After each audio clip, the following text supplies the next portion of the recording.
ကျောင်းမနေဘူးတဲ့ကလေးတန်းကျော်ကိုပညာသင်ပေးနိုင်လို့အမေရိကန်ဒေါ်လာတန်းချီးမြှင့်ခံရတဲ့အိန္ဒိယဆီယာမလေးမင်္ဂလာပါရှင်ထူးခြားဆန်းပြတဲ့အကြောင်းအရာလေးတွေကိုတင်ဆက်ပေးနေတဲ့ကျမတို့ရဲ့ကြည်ပါ channel လေးကနေကြိုဆိုလိုက်ပါတယ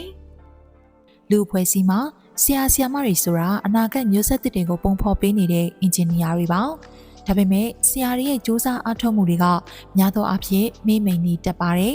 ်ဒီကနေ့ပြပြပေးမယ့်အကြောင်းအရာလေးကတော့ပညာသင်ကြားခွင့်မရတဲ့ကလေးငယ်လေးတွေအတွက်ဘဝတစ်လျှောက်လုံးမြှုပ်နှံထားခဲ့ပြီးအခုဆိုရင်ကမ္ဘာအမြင့်ဆုံးပညာရေးဆုကြီးတစ်ခုဖြစ်တဲ့ဒေါ်လာတန်းတန်ဆုကြီးကိုထိုက်ထိုက်တန်တန်စုခုရရှိသွားတဲ့အိန္ဒိယနိုင်ငံကဆရာမလေးတဦးအကြောင်းပဲဖြစ်ပါတယ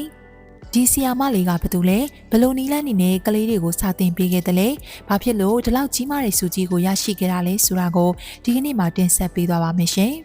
RS စော်ဘွားများပြည်ထောင်စု UAE နိုင်ငံဒူဘိုင်းမြို့မှာကမ္ဘာကောင်းဆောင်တွေတက်ရောက်တဲ့နှစ်စဉ်ကျင်းပမြင့်ဖြစ်တဲ့ကမ္ဘာအစိုးရများထိပ်သီးအစည်းအဝေးကြီးကိုမကြာသေးမီကကျင်းပခဲ့ပါတယ်ဒီလိုကြီးကျယ်ခမ်းနားတဲ့အစည်းအဝေးကြီးမှာနိုင်ငံရေးစီးပွားရေးခေါင်းဆောင်တွေကြားတဲ့ကနေထူးထူးခြားခြားဆုတစ်ခုကိုပေးရချီးမြှင့်ခဲ့ပါတယ်။အဲ့ဒါကတော့အမေရိကန်ဒေါ်လာတန်းချီးမြှင့်မဲ့ Global Teacher Prize လို့ခေါ်တဲ့ကမ္ဘာအကြီးဆုံးဆီယာမဆုကြီးပဲဖြစ်ပါတယ်။ဒီဆုကြီးကိုစခုသွားသူကတော့အိန္ဒိယနိုင်ငံကဆီယာမလေးရူဘယ်နာဂီပဲဖြစ်ပါတယ်။မြန်မာငွေသိန်းပေါင်းတောင်းချီရရှိသွားတဲ့ဆီယာမလေးရဲ့လှုပ်ဆောင်ချက်တွေဟာကမ္ဘာကြီးကိုပြောင်းလဲစေနိုင်တဲ့ပညာရေးနည်းစနစ်တွေဖြစ်နေပါတယ်။ဆီယာမရူဘယ်နာဂီဟာအိန္ဒိယနိုင်ငံတဝမ်းမှာရူဘယ်နာဂီ Art Foundation လို့အမည်ရတဲ့သူ့ရဲ့ foundation ကနေတဆင့်သင်ကြားရေးစင်တာပေါင်း800ကျော်ကိုတည်ထောင်ခဲ့သူဖြစ်ပါတယ်။အိန္ဒိယနိုင်ငံလိုလူဦးရေထူထပ်ပြီးဆင်းရဲချမ်းသာကွာဟမှုကြီးမားတဲ့နိုင်ငံမှာကျောင်းမနေနိုင်တဲ့ကလေးတွေပညာရေးနဲ့ဝေးကွာနေတဲ့ကလေးငယ်တွေတန်းနေချီပြီးတော့ရှိပါတယ်။ဆီယာမနာဂီရဲ့အဓိကရည်ရွယ်ချက်ကတော့ကျောင်းတစ်ခါမှမတက်ဘူးတဲ့ကလေးငယ်တွေကိုစနစ်တကျသင်ယူမှုတွေစတင်ရရှိနိုင်ဖို့ပဲဖြစ်ပါတယ်။ဒါအပြင်ကျောင်းတက်နေစေဖြစ်တဲ့ကလေးငယ်တွေကိုလည်းထပ်ဆောင်သင်ကြားမှုတွေပြုလုပ်ပေးနေပါတယ်။သင်ကြားရေးစင်တာ800ကျော်ကိုနိုင်ငံတော်မှာဖွင့်လှစ်နိုင်ဖို့ဆိုတာအစိုးရတရက်တောင်တော်တော်လေးအားထုတ်ရမယ့်ကိစ္စဖြစ်ပေမဲ့ဆီယာမနာဂီကသူ့ရဲ့ foundation ကနေဦးဆောင်ပြီးအကောင့်ထဲပေါ်ဆောင်နိုင်ခဲ့တာဟာတကယ်ကိုလေးစားချီးကျူးစရာပါ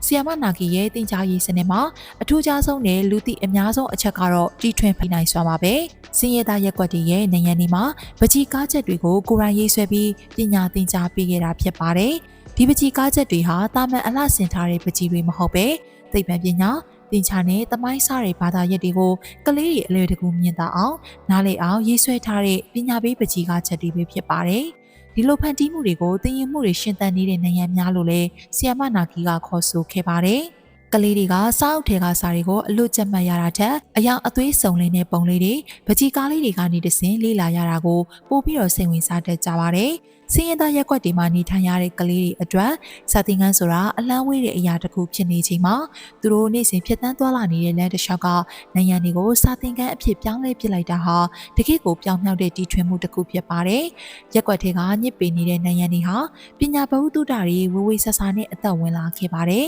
။ဆီယမနာဂီရဲ့ဒီခရီးစဉ်ဟာလည်းအချိန်ကာလအပြည့်နှစ်ပေါင်းများစွာယင်းနှိမ့်မြုံနှံခဲ့ရတာပါ။ဆုလက်ခံရယူတဲ့အချိန်မှာဆီယမရူဘယ်နာဂီကဒီဆုဟာကျမအတွက်ရောအိန္ဒိယနိုင်ငံအတွက်ပါဂုဏ်ယူစရာပါလို့ဆိုပါတယ်။လွန်ခဲ့တဲ့24နှစ်ကကလေး30လောက်နဲ့အလုပ်ရုံအသေးလေးတစ်ခုမှဒီအလုပ်ကိုစတင်ခဲ့ပြီးအခုဆိုရင်ကလေးပေါင်း1,000,000 ကျော်စီကိုရောက်ရှိနေပါပြီလို့ဂုဏ်ယူဝမ်းမြောက်စွာနဲ့ပြောကြားခဲ့ပါတယ်။24နှစ်ဆိုတဲ့အချိန်ကာလတစ်ခုလုံးကိုစင်ရသားကလေးငယ်တွေရဲ့ပညာရေးအတွက်မြှုံနှံခဲ့တာပါငယ်စဉ်ကလေးဘဝကလေးကကလေးတိုင်းကိုကျောင်းမှာမြင်တွေ့ခြင်းနဲ့အိမ်မက်တစ်ခုရှိခဲ့တယ်လို့လည်းသိရပါတယ်ကိုယ့်ရဲ့ငယ်ဘဝအိမ်မက်ကိုလက်တွေ့အကောင့်ထဲပေါ်နိုင်ရုံသာမကပဲကလေး30ခါနေစားခဲ့တဲ့ပညာရေးလှုပ်ရှားမှုဟာဒီကနေ့မှာကလေးတန်းကျော်ရေးဘဝတွေကိုအလင်းရောင်ပေးနိုင်ခဲ့ပါပြီဆီယာမနာဂီဟာရရှိခဲ့တဲ့စုချင်းငွေအမေရိကန်ဒေါ်လာတန်းကိုအခမဲ့တန်မွေးဝမ်းကြောင်းပညာသင်တန်းတွေသင်ကြားမဲ့ Institute တစ်ခုတည်ဆောက်သွားဖို့စီစဉ်ရှိပါတယ်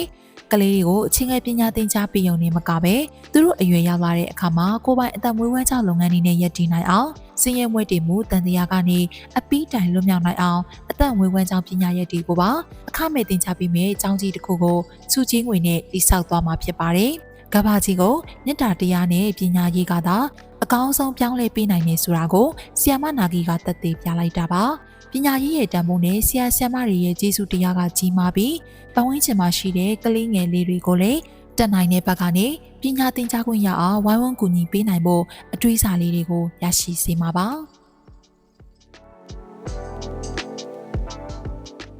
ထူးခြားဆန်းများကြောင်ရာလေးတွေကိုစဉ်ဆက်မပြတ်ကြည့်ရှုနိုင်ဖို့ကျမတို့ရဲ့ကြည်ပါ channel လေးကိုလည်း like and subscribe လေးလုပ်ထားပေးဖို့မမေ့ပါနဲ့နော်ကျမတို့ရဲ့ကြည်ပါဗီဒီယိုလေးကနေတစ်ခုခုညသွားပါစီနော်